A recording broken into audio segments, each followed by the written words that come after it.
కోసం DBL MRM మొదలగు సంస్థలకు కాంట్రాక్టులు ఇచ్చింది. కాగా సదర్ కాంట్రాక్టులు ఈ బూడిదను వరంగల్ టు నిజామాబాద్, ఖమ్మం టు వైజాగ్ మొదలగు హైవేలకు తరలించాల్సి ఉంటుంది. అందుకను లోడింగ్ ట్రాన్స్పోర్టేషన్ ఖర్చులు సైతం ఎన్టీపీసీనే భరిస్తుంది.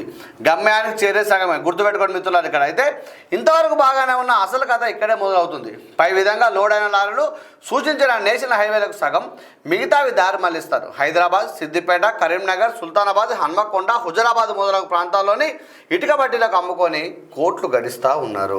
ఏర్పాటు చేసిన జీపీఎస్లను ఏమార్చి లారీల నెంబర్ ప్లేట్లను సైతం మార్చి కొద్ది లారీలను మొత్తంగా చూపిస్తున్నారు. ఈ క్రమంలో ఎన్టీపీసీకి డోకా ఇచ్చి బూడిదతో పాటు నిర్వహణ ఖర్చులు సైతం కాజేస్తూ డబుల్ ధమాకా పొందుతున్నారు. సబ్ కాంట్రాక్టర్ల దోపిడీ. బూడిద తరలింపులో భాగంగా ఎన్టీపీసీ నుండి 3 నుండి 4 బడా కాంట్రాక్టర్లు పనులు పొందగా వారి నుండి 5 నుంచి 7